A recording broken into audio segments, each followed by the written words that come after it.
Hello friends, welcome to my YouTube channel Srijan electrical. तो दोस्तों, इसका पहले मैं वीडियो बनाया था जिसमें मैं स्लीपिंग मोटर को कैसे कनेक्टेड होता है, उसका कैलकुलेशन कैसे करना है, तो उसके बारे में बताया था। मेरा पास एक फ्रेंड का कमेंट आया था जिसका नाम है शशि कुमारी। तो उसका कमेंट आया था, तो सर अपने जो रेजिस्टेंस बॉक्स का कनेक्शन बताया था उसमें आप कैसे कैलकुलेशन करना है, मतलब मोटर में हमको रेजिस्टेंस बॉक्स लगाना है तो उसका कनेक्शन किस तरीके से करना है और उसका कैलकुलेशन, मतलब एक रेजिस्टेंस बॉक्स आप नया लगाएगा तो उसका कैलकुलेशन किस तरीके से करना चाहिए, तो उसका कमेंट आया था। जैसे कि आप लोग देख रहे हैं साइड में, तो मैं वही आज आप लोग को क्लियर करूंगा। जैसा कि आप लोग का सामने में स्लीपिंग मोटर जो होता है उसका रेजिस्टेंस बॉक्स कैसे कनेक्शन करना है और उसका कैलकुलेशन कैसे करना है, जो हमारा यूटी क्रेन लगता है, इलेक्ट्रिक ओवर ट्रैवलिंग क्रेन। तो मैं आज इस तरीके से आप लोग को समझा दूंगा, आप लोग को आसान तरीके से आप लोग को समझा दूंगा। जैसा मैं ये वाला जो आप लोग ड्राइंग देख रहे हैं, ये हमारे के रेजिस्टेंस बॉक्स का एक ड्राइंग में बनाया था। तो इसका कैलकुलेशन कैसे होता है, क्या होता है, वो मैं आगे एक वीडियो बनाया था, उसमें मैं बताया था। तो मैं डिस्क्रिप्शन पे इसका लिंक दे दूंगा, आप जाके उस वाला वीडियो देख लेने का, तो ये वाला चीज आपको क्लियर हो जाएगा। तो भी मैं थोड़ा सा इसको डिस्कस कर देता हूँ। जैसा ये हमारा रेजिस्टेंस बॉक्स का D1, D2, D3, D4 और उसका नीचे में E1, E2, E3, E4 और नीचे में जैसा देख रहे हैं ये हमारा F1, F2, F3, F4 है। तो ये क्या हमारा कॉन्ट्रैक्टर होता है। तो कोई कोई क्रेन पे आप लोग देखा होगा जो हमारा 2 स्टेप में चलता है, 3 स्टेप में चलता है, उसके लिए अलग अलग हम लोग कॉन्ट्रैक्टर यूज करता है, तो उसका कनेक्शन होता है रजिस्टर बॉक्स के साथ। तो ये वाला जो पॉइंट देख रहे हैं हमारा स्टार पॉइंट होता है। दोस्तों, जो हमारा स्लीपिंग मोटर होता है उसका जो स्टेटर होता है, जैसा इसमें हमारा कैसे कनेक्शन होता है, जो हमारा स्टेटर होता है, तो स्टेटर में हमेशा आपका डेल्टा कनेक्शन होता है। तो डेल्टा कनेक्शन मतलब दोस्तों इस तरीके से हमारा कनेक्शन होता है। तो इसमें हमारा L1, L2 और L3 हम लोग कनेक्शन कर देते हैं। ये हमारा डेल्टा कनेक्शन हो गया। तो ये हमारा 3 फेज, इसका बाद हमारा रोटर है। तो रोटर में हमारा क्या स्टार कनेक्शन होता है, स्टार कनेक्शन। तो स्टार कनेक्शन दोस्तों कैसे होता है, तो इस तरीके से हमारा क्या स्टार कनेक्शन होता है। तो स्टार कनेक्शन में जो होता है, स्टार कनेक्शन में हम लोग क्या है, जो हमारा स्लीपिंग मोटर है उसका साथ ही हमारा रेजिस्टेंस बॉक्स हम लोग कनेक्शन करता है। जो कि हमारा जो स्लीपिंग मोटर है उसका जो शाफ्ट रहता है उसमें हमारा क्या स्लीपिंग लगा रहता है, तो उधर हम लोग क्या है रेजिस्टेंस बॉक्स कनेक्शन करता हूं। तो ये चीज आपको क्लियर हो गया। जो हमारा स्लीपिंग मोटर होता है, स्लीपिंग मोटर में जो हम लोग सप्लाई कनेक्शन करता है वो किस तरीके से करता हूं, तो आपको इस तरीके से कनेक्शन करना है। दोस्तों, अभी मैं आप लोग को बताऊंगा जो हमारा एक्सटर्नल रेजिस्टेंस बॉक्स हम लोग मोटर में, स्लीपिंग मोटर में कनेक्शन करता हूं, तो उसका आखिर कैलकुलेशन कैसे किया जाता है। तो दोस्तों, जैसा कि हमारा एक मोटर हो गया, जैसा हमारा मेन होस्ट पे हम लोग यूटी कैन पे जो मेन होस्ट है, मेन होस्ट पे हम लोग मोटर लगाता हूं, तो आपका रेजिस्टेंस बॉक्स खराब हो गया है, तो आपको नया रेजिस्टेंस बॉक्स मंगाना है। तो उसके लिए आपको क्या चाहिए, तो उसके लिए आपको 2 चीज आपका जरूरत होता है। जो आप मोटर का रेजिस्टेंस बॉक्स मंगाएगा उसके लिए आपको मोटर का नेम प्लेट में आपको रोटर वोल्टेज देखने के लिए मिल जाएगा और आपका रोटर करंट देखने के लिए मिल जाएगा। तो ये 2 चीज आप स्पेसिफिकेशन कोई कंपनी को देगा तो आपको उसी हिसाब से आपका रेजिस्टेंस बॉक्स दे देगा। नहीं तो उसका साथ आपको क्या देना पड़ेगा, जो हमारा मोटर होता है, मोटर का जो हमारा किलोवाट होता है, नहीं तो हमारा जो एचपी होता है, कितना एचपी का हमारा मोटर है, उसका डिटेल्स भी देना पड़ता है। रेजिस्टेंस बॉक्स आपको नया मंगाना है तो ये चीज आपको क्लियर होगा। जो हमारा मोटर है, मोटर का रेजिस्टेंस बॉक्स आपको मंगाना है तो आपको 2 चीज जरूरत है, जो कि हमारा क्या है, जो रोटर वोल्टेज और रोटर करंट जो मोटर का नेम प्लेट में दोस्तों रहता है। जैसा मैं आप लोग को साइड में दिखा रहा हूं, आप लोग जैसा देख रहे हैं नेम प्लेट में बता रहा हूं, तो उसमें हमारा रोटर वोल्टेज और रोटर करंट बताता है। तो जो लोग इंडस्ट्रियल में काम करता है तो वो तो आसानी से देखा होगा, जो हमारा मोटर का नेम प्लेट होता है उसमें ये वाला चीज रहता है। और जो लोग काम नहीं कर रहा है, तो मैं आप लोग को साइड में जैसा दिखा रहा हूं, तो आप आसानी से समझ सकता है। दोस्तों, अभी मैं आप लोग को बताऊंगा जो हमारा मोटर रहता है, मोटर में हम लोग रेजिस्टेंस बॉक्स किस तरीके से कैलकुलेशन करेगा। तो जैसा कि मैं आप लोग को बता रहा था, जो हमारा रोटर वोल्टेज होता है और जो हमारा रोटर करंट होता है, इसका ऊपर ही हमारा डिपेंड करता है रेजिस्टेंस बॉक्स हम किस तरीके से कैलकुलेशन करेगा। तो ये चीज आपका जो मोटर का नेम प्लेट में मिल जाएगा। तो और एक चीज मैं आपको क्लियर कर देता हूं, जो हमारा ईओटी क्रेन होता है, जैसा ये हमारा ईओटी क्रेन है, तो ईओटी क्रेन पे जो हमारा मेन होस्ट होता है, ये जो हमारा मेन होस्ट होता है, तो मेन होस्ट पे आखिर हमारा जो मोटर लगता है, जैसा कि हमारा 15 टन हो गया, 20 टन हो गया, तो ऐसा वाला जो क्रेन होता है उसमें हमारा जो मोटर रहता है मेन होस्ट का, उसमें जो हमारा रोटर वोल्टेज होता है वो हमारा क्या 280 वोल्ट होता है। तो मैं अप्रोक्सली आप लोग को बता रहा हूं, मैं आप लोग को इसका तरीका बता रहा हूं, लेकिन आप मोटर का नेम प्लेट में आपका कितना वोल्टेज है उसका ऊपर आप कैलकुलेशन करना है। मैं आप लोग को खाली एग्जांपल का तरह में बता रहा हूं।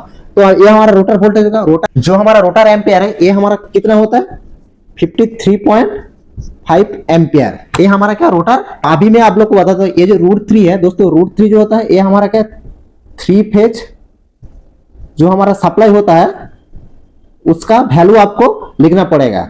जो हमारा 3 फेज सप्लाई है इसीलिए इधर √3। तो √3 का मान दोस्तों जो √3 है इसका वैल्यू जो है 1.732 इसका वैल्यू है। इस वाला जो वैल्यू है इस वाला वैल्यू हमारा काम पे आएगा। तो अभी जो हमारा ईओटी क्रेन है तो ईओटी क्रेन पे पहले मैं मेन होस्ट का एक कैलकुलेशन करके आप लोग को समझा देता हूं। जैसा मैं आप लोग को बताया था कैलकुलेशन करने के लिए आपको जो हमारा रोटर वोल्टेज डिवाइडेड बाय आपका रोटर एम्पियर इनटू आपका √3। तो अभी जो हमारा रोटर वोल्टेज है रोटर वोल्टेज में 280 वोल्ट लिया हूं। उसका बाद हमारा जो रोटर एम्पियर तो रोटर एम्पियर हमारा 53.5 इनटू जो हमारा √3 है √3 का मान मैं बताया था आपको 1.732। तो इसको आप जैसा हमारा जो 53.5 इसका साथ हम गुना कर देता हूं। इसका साथ हम गुना करेगा तो हमारा जो वैल्यू है ये हमारा क्या 92.662।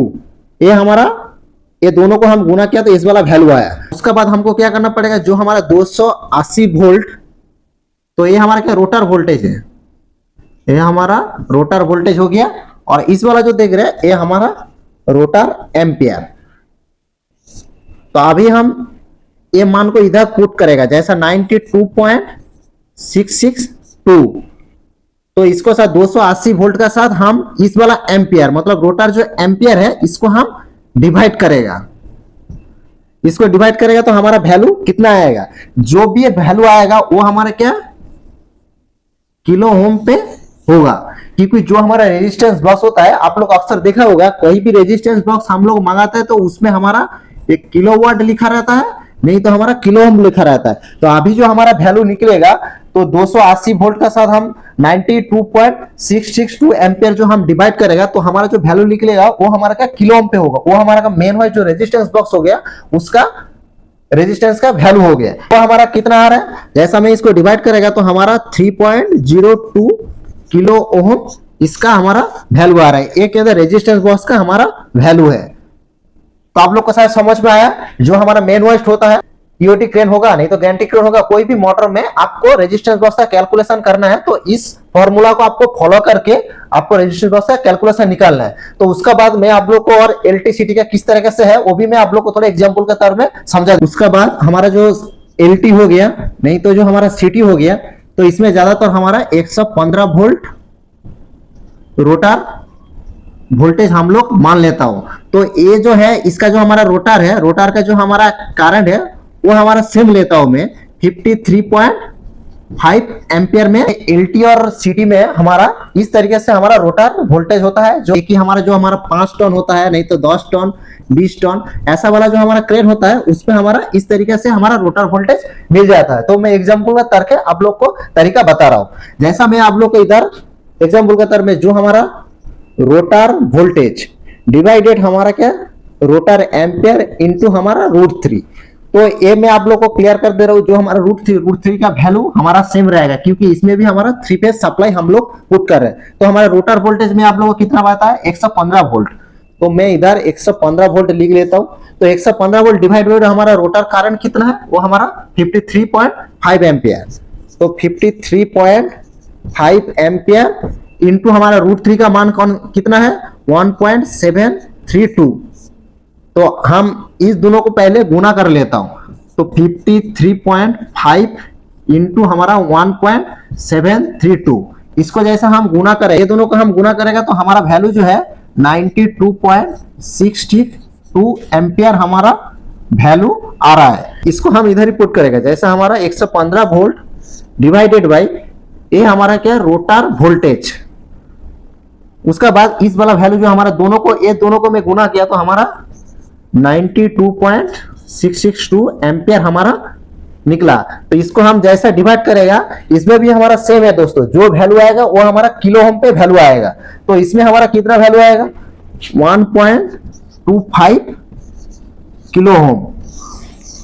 तो अभी हमारा जो LTO CTO उसका रेजिस्टेंस बॉक्स का वैल्यू कितना निकाला 1.25। दोस्तों आप इस वाला फॉर्मूला, जैसा मैं आप लोग को समझाया था, इस वाला फॉर्मूला आप फॉलो करके आप कोई भी रेजिस्टेंस बॉक्स का वैल्यू निकालना है तो इस तरीके से आप निकाल सकता है। और मोटर में आपके किस तरीके से रेजिस्टेंस बॉक्स चाहिए, तो उसके लिए आपको, मैं आप लोग को पहले बताया था, आपको रोटर वोल्टेज और रोटर करंट चाहिए, वो आपको मोटर का नेम प्लेट में मिल जाएगा। इस तरीके से आप जो हमारा रेजिस्टेंस बॉक्स है, मोटर में कौन सा रेजिस्टेंस कितना वैल्यू का आपको लगाना चाहिए, तो इस वाला कैलकुलेशन से आप आसानी से पता कर सकते हैं। उम्मीद है दोस्तों इस वाला वीडियो आप लोग को समझ में आया। दोस्तों इस वाला वीडियो के बारे में आप लोग को कोई सवाल है तो हमारा कमेंट बॉक्स में जाकर जरूर एक कमेंट करिए। और दोस्तों आप हमारा चैनल पे नए हैं तो हमारा चैनल को जरूर सब्सक्राइब करके ऑल नोटिफिकेशन वाला बेल आइकन प्रेस कर दीजिए, क्योंकि हम ऐसा वाला वीडियो बनाएगा तो आपके पास पहले नोटिफिकेशन चला जाएगा। चलिए फ्रेंड्स, आज के लिए इतना तक, अगली वाला वीडियो में मिलता हूं। धन्यवाद, जय हिंद।